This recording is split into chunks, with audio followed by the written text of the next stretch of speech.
Assalamualaikum warahmatullahi wabarakatuh. Liridai ta'ala ila hadratin Nabi Muhammad sallallahu alaihi wasallam. Syahidillah al-Fatihah.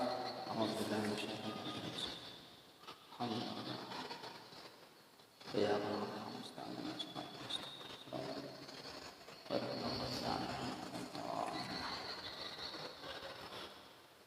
Assalamualaikum warahmatullahi wabarakatuh. Bismillahirrahmanirrahim. Alhamdulillahirabbil alamin. Wa bihi nasta'in 'ala umuri dunya waddin. Wassalatu wassalamu 'ala asyrafil anbiya'i wal mursalin. Sayyidina wa maulana Muhammadin wa ala alihi wa ashabihi ajma'in. Subhanaka la ilma lana illa ma 'allamtana innaka antal alimul hakim. Wa tub 'alaina innaka antat tawwabur rahim. Wa la haula wa la quwwata illa billahil 'aliyyil 'azim. Rabbi shrah li sadri wa yassir li amri wahlul 'uqdatam min lisani yafqahu qawli, amma ba'du. Hadirin jamaah salat maghrib Masjid Al-Jihad yang dimuliakan Allah.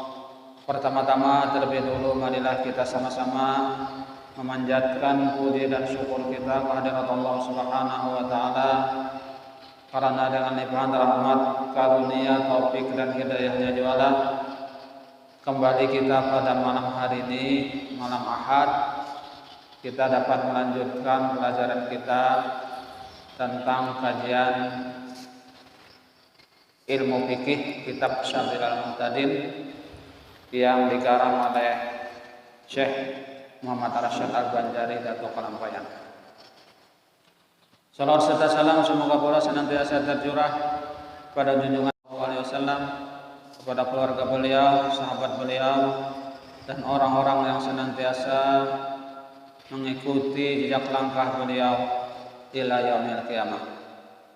Dan marilah kita sama-sama memperbaharui niat i'tikaf dengan niat nawaitu an a'takifa fi hadzal masjid sunnatan lillahi ta'ala. Sengaja saya beriktikaf di dalam masjid ini sunnat atasku karena Allah Ta'ala.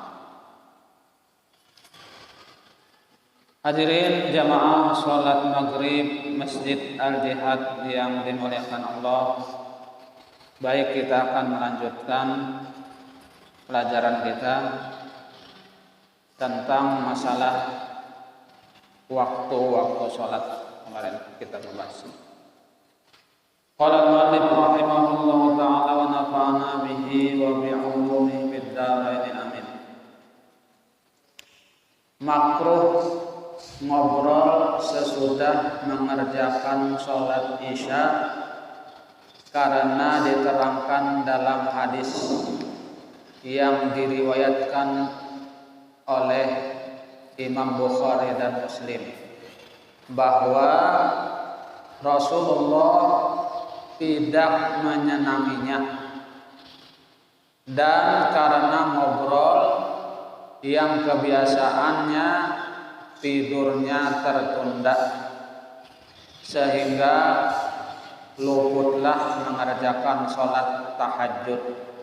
Jika ingin mengerjakan sholat tahajud atau luput sholat subuh dari waktunya atau awal waktunya, kejadian mengobrol tadi ya kan. Jadi hukumnya makruh ngobrol sesudah sholat isya. Atau makruh di sini apabila kita kerjakan kada berdosa juga ya kan. Tetapi apabila kita tinggalkan, kita akan mendapatkan nilai pahala di sisi Allah. Yang dimaksud dengan ngobrol atau bercakap-cakap yang mubah atau yang boleh aja ialah bercakap-cakap selain dari waktu yang disebutkan di atas. Dan bercakap-cakap yang makruh pada waktu yang diterangkan di atas dikecualikan bagi orang yang jamaah agar dapat diulanginya sholat bersama dengan mereka, dan bagi orang yang musafir itu dikecualikan. Dan juga dikecualikan dari makruh bercakap-cakap bagi yang terpaksa berbicara atau berbicara untuk kebaikan, seperti mempelajari ilmu agama dan ilmu-ilmu lain sebagai pelengkapnya, membaca Al-Quran, hadis, membaca zikir, mempelajari ucapan orang-orang yang soleh, itu dikecualikan, artinya kada makruh. Melayani orang yang berkunjung, orang ada berkunjung bertamu, kada makruh. Mencumbui istri yang baru berkumpul untuk menggembirakan hatinya dengan perkataan yang lemah lembut, kada makruh juga. Bercakap-cakap dalam hal yang disebutkan di atas tidak dimakruhkan karena termasuk kebajikan atau termasuk uzur yang kalau ditinggalkan tidak akan mendatangkan kemudaratan yang akan terjadi. Sunnat menyegerakan sholat pada awal waktunya, sekalipun sholat isya. Sunnat menyegerakan sholat pada awal waktunya, sekalipun sholat isya. Artinya sholat isya ini biarpun panjang, ya kan, waktunya ini panjang banget, paling panjang, tetap juga disunatkan mengerjakannya itu di awal waktunya.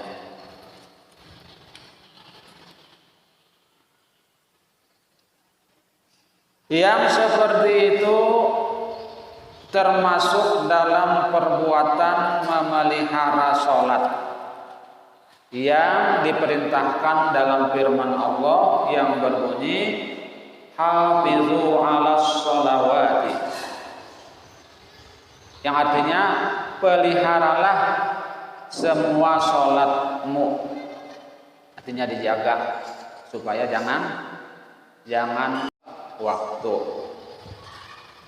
Quran surat Al-Baqarah ayat 238. Dan lagi diterangkan dalam hadis bahwa Ibnu Mas'ud telah mengemukakan pertanyaan kepada Rasulullah tentang perbuatan apa yang lebih afdal dikerjakan. Ibnu Mas'ud ini bertanya dengan Rasulullah, ayu amalin perbuatan apa yang lebih afdal dikerjakan? Rasulullah menjawab, as-sholatu li awwali waqtiha, artinya sholat pada awal waktunya. Nah, itu yang lebih afdal. Hadis riwayat Daruqutni dari Ibnu Mas'ud. Dan lagi diterangkan dalam hadis sahih bahwa Nabi SAW sholat isya ketika bulan timbul pada malam yang ketiga, dan selesai mengerjakan sholat subuh ketika perempuan-perempuan yang beriman yang ikut serta mengerjakan sholat subuh bersama-sama Rasulullah ketika pulang satu dengan lainnya saling tidak mengenal karena mereka bersolat pada awal waktunya, ialah waktu subuh. Dan ketika mereka pulang dari hari masih gelap, dan ketika mereka pulang hari masih gelap. Jadi kada kau bawa pinanduan ya kan, karena masih kadap hari.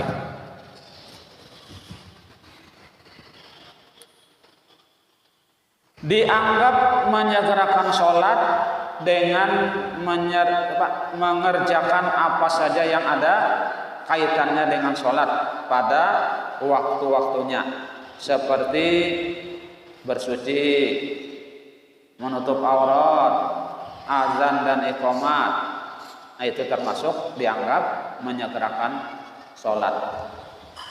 Walaupun misalnya ya kan bersuci dahulu ya kan, bersuci itu menutup aurat, berbaju, berpakaian.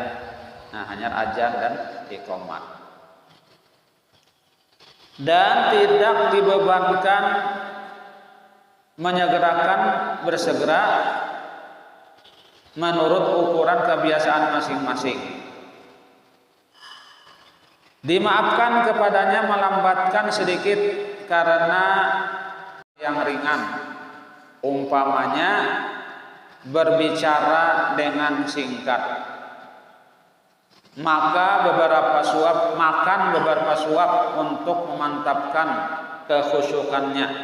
kekhusyuannya, menjauhkan perbuatan-perbuatan yang makruh di dalam sholat, dan mendahulukan sholat sunat rawatib. Itu dimaafkan, ya kan? Dimaafkan, artinya terlambat, tapi mengerjakan hal-hal yang berkaitan dengan atau untuk kekhusyuan sholat itu tadi. Tetapi kalau didahulukan semua itu sesudah masuk waktunya dan dilambatkan sholat beberapa saat karena memperbuat itu semua sehingga tertunda dari awal waktunya, maka didapatnya pahala sunat menyegerakan seperti yang disebutkan dalam kitab Zawahir. Dikecualikan dari sunat menyegerakan sholat beberapa masalah yang akan diterangkan, dan diantaranya melambatkan sholat zuhur karena menanti waktu dingin dengan syarat yang diterangkan berikut nanti. Artinya sholat zuhur itu dilambatkan sedikit kada apa-apa, karena menunggu waktu supaya jangan terlalu panas benar, ya kan? Karena sholat zuhur nih sholat paling panas, ya kan? Matahari cacagatan, ya kan? Dalam sebuah rumusan bahwa setiap sesuatu yang lebih baik dikerjakan, dan kalau dilambatkan niscaya luputlah, maka didahulukan dari sholat. Dan setiap yang sempurna seperti sholat berjamaah dengan melambatkan sholat, dan kalau disegerakan niscaya sunyilah daripadanya. Karena itu melambatkan yang lebih utama bagi orang yang menghendaki menambah pahala dalam satu sholat. Tidak apa-apa, ya kan? Melihara awal waktu dengan sungguh-sungguh. Tetapi kalau orang banyak telah berkumpul, diberikan kesempatan kepada para jamaah untuk mempersiapkan diri. Tetapi kalau orang belum juga datang sesudah waktu dan telah berlalu sekedar memperbuat perbuatan di atas, maka imam hendaknya bersolat bersama yang hadir saja, sekalipun jumlah jamaahnya hanya sedikit. Artinya imamnya sholat dianjurkan supaya memperlambat sedikit, ya kan, agar jamaah tadi banyak, ya kan? Agar jamaah banyak, jangan sampai ada yang masbuk. Nah, kalau misalnya sudah dilambatkan juga ternyata ada juga, ya kan? Jadi masalahnya, ya kan?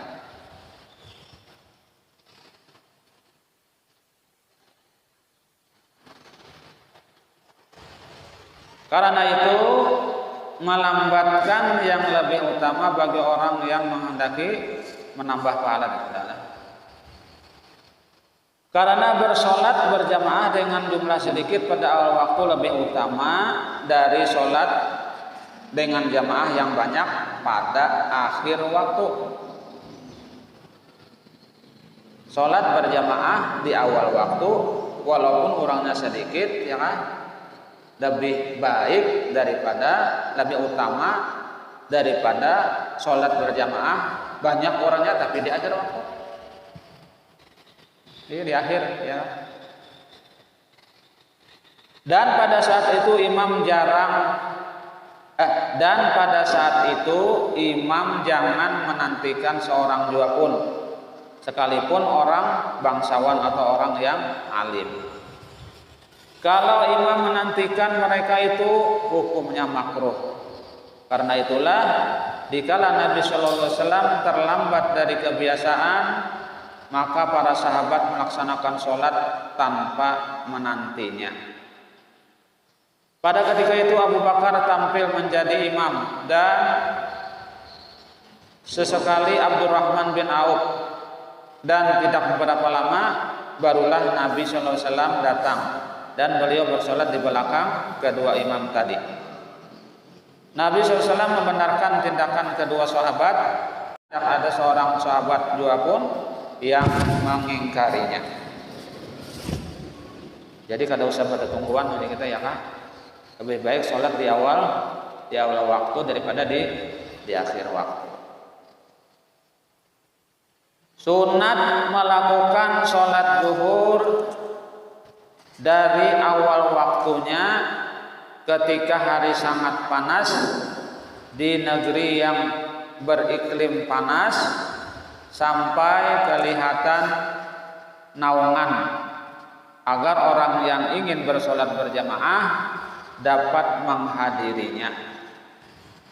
Ini diterangkan dalam hadis yang berbunyi, idza shtaddal harru fa abdiru bis sholati, wa fi riwayatin lil Bukhari. Artinya apabila panas sangat terik, tunggulah waktu dingin untuk mengerjakan sholat. Artinya apabila sholat zuhur ini terlalu panas benar, ya kan, boleh aja dilambatkan sampai menunggu hari bina dingin, ya kan, udara bina sejuk. Dan menurut satu riwayat dari Bukhari, bizuhri fa inna syiddatal harri min fayhi jahannam ay janihi. Dinginkanlah sholat zuhur karena panas sangat terik itu gerak jahannam. Hadis riwayat Bukhari dari Muslim dari Abi Hurairah. Batas menunda sholat itu sampai setengah waktunya, dan jangan melampaui setengah waktunya. Artinya setengah waktunya, ya kan, misalnya sholat zuhur misalnya jam berapa lah, jam 11.30 misalnya sholat zuhur. Nah, hitung sampai sholat asar itu berapa? Adalah 3 jaman. Nah, amun misalnya 3 jam berarti tengah-tengah tuh sejam setengah, ya kan, sejam setengah lagi masuk waktu asar. Nah, di situ, ya kan, waktunya tadi boleh kita melambatkan, jadi asal misalnya matahari ini terlalu terik, mana panas benar, tapi sambil menunggu suasana dingin, ya kan. Nah, jangan lewat daripada separuh tadi, jangan melampaui setelah waktu. Disunatkan menunda sholat bagi orang yang ingin bersolat berjamaah, yang apabila mereka datang ke tempat itu akan mendapat banyak kesukaran dalam perjalanannya, karena semua itu akan menghilangkan rasa khusyuk. Disunatkan juga, ya kan, menunda. Karena itu tidak disunatkan menunda sholat zuhur pada saat terik matahari di negeri yang beriklim dingin atau beriklim sedang. Tidak disunatkan melambatkan, ya kan? Yang disunatkan melambatkan ini adalah di iklim yang panas. Indonesia ini kan masuk panas, ya kan? Ada masuk sedang. Yang panas itu ya daerah Arab tuh, Bang. Jadi kada sunat melambatkan tadi lah, walaupun boleh aja melambatkan. Kita ini daerahnya sedang. Amun daerah panas boleh. Demikian juga tidak disunatkan menunda sholat zuhur bagi orang yang mengerjakan sholat di rumahnya seorang diri atau berjamaah, tapi di rumah aja, ya kan? Ada ke masjid, ya kan? Ke masjid kan panas, ya kalau panas jauh misalnya. Namun di rumah aja apa juga, namun ditunda-tunda, ya kan? Mendingin aja, ya kan? Nah apalagi di rumah misalnya pakai AC, wah gini. Dan juga tidak disunatkan menunda sholat zuhur sekalipun berjamaah, yang mana jamaahnya datang ke tempat itu tidak mendapat kesulitan, atau jamaahnya datang ke tempat itu tidak mendapat kesulitan, atau jamaahnya sudah hadir, atau tidak diharapkan adanya orang yang lain yang akan datang ke tempat itu, atau jamaah yang akan datang tidak mendapatkan kesulitan dalam perjalanan. Dalam perjalanannya seperti tempatnya dekat dengan tempat sholat berjamaah, atau tempatnya jauh namun ada jalan yang naung yang menuju tempat bersolat berjamaah, ya kan? Namun kalau di Arab tuh kan punya panasnya tarik itu luar biasa panasnya. Jangankan yang tengah hari, yang pagi-pagi gini, kalau matahari ya kan panas, apalagi tengah hari.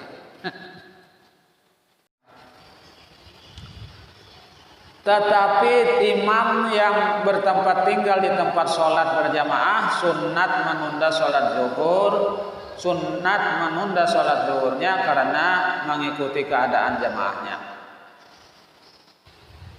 Yang lebih utama bahwa imam mengerjakan sholat zuhur pada awal waktu, kemudian diulanginya pula sholat itu bersama dengan jamaah karena mengikuti jamaah yang disunatkan melambatkannya.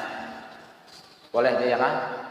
Sholat zuhur nih misalnya sudah sholat zuhur, kemudian ada orang hendak berjamaah pulang, di imamnya ada bapak, diimamiakan ya kah? Bagi imam tadi. Karena itu para fuqaha mengatakan dengan cara ini tercakup dua cara. Disunatkan bagi orang yang mengharap sholat berjamaah dapat mengikutinya pada pertengahan sholat pada awal waktunya, kemudian diulangi lagi bersama-sama dengan jamaah dan keluar zuhur yang lainnya dari waktu. Tidak disunatkan pada sholat Jumat melambatkan sholat karena menanti waktu dingin. Tidak disunatkan pada sholat Jumat melambatkan sholat karena menanti waktu dingin.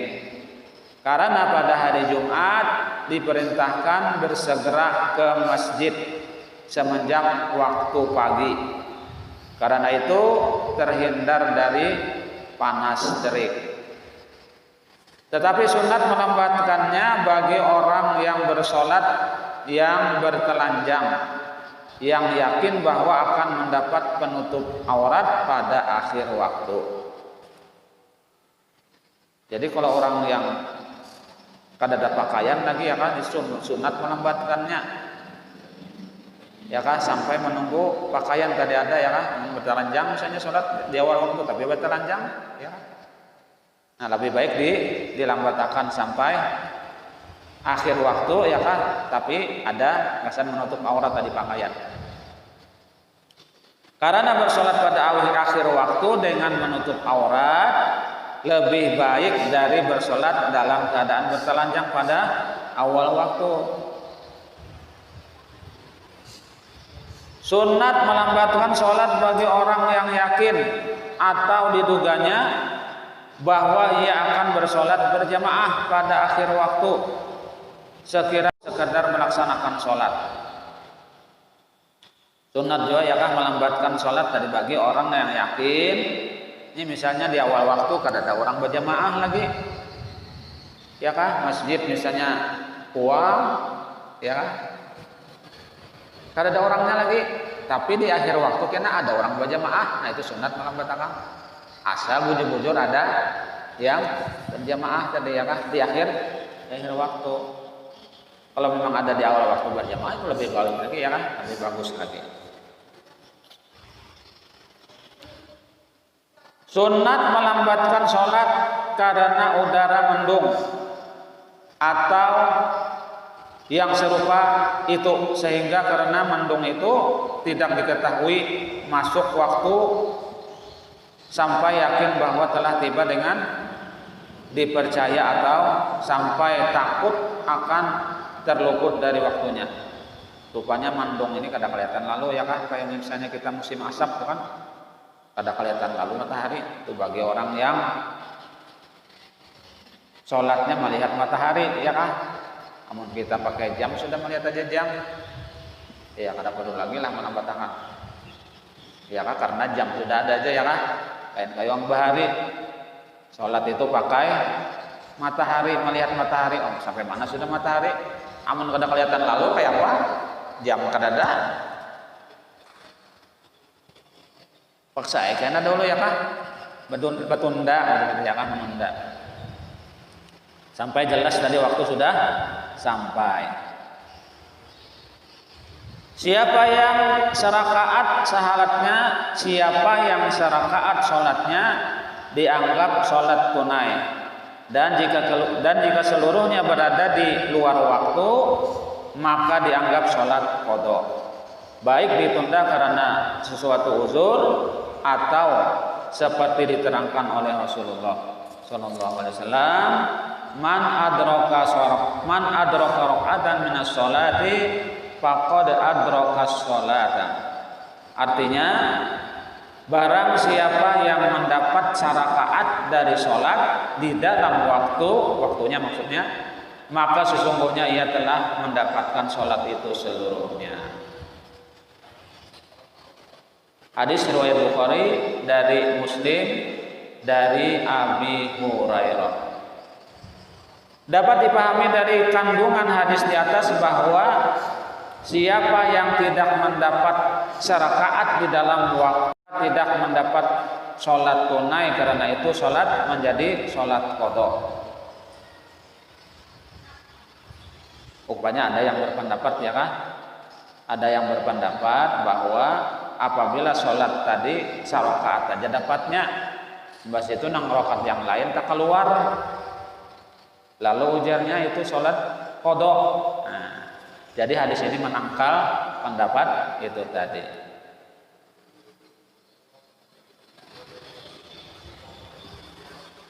Perbedaan antara dua masalah ini bahwa sarakaat itu mengandung sebagian besar dari perbuatan sholat. Karena sebagian besar pekerjaan sholat yang sisanya hanya merupakan pengulangan pekerjaan yang dilakukan dalam rakaat pertama. Itu alasannya ya kan? Karena itu segala perbuatan yang terjadi di luar waktu yang mengikuti sebagian perbuatan di dalam waktu berbeda dengan yang kurang dari sarakaat. Karena apa pendapat ini kan, karena sholat ini kan kita mengulang. Yang pertama misalnya rakaat pertama dalam waktunya sudah, bas itu tak keluar yang lainnya. Nah jadi yang lainnya ini kada apa-apa karena ini pengulangan aja, jadi sifatnya mengulang ya kan? Nah, itu alasannya. Pahala sholat qadha kurang dari pahala sholat tunai.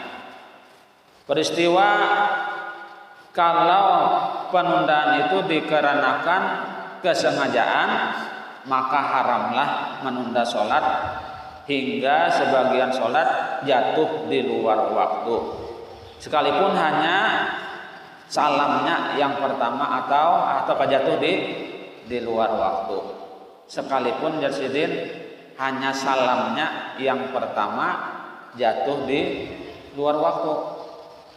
Tetapi kalau dikerjakan sholat itu dengan waktunya masih ada sekedar hanya cukup untuk melaksanakan sholat, namun karena sengaja memanjangkan bacaannya jatuh di luar waktu sebagian sholatnya, maka yang seperti itu diperbolehkan.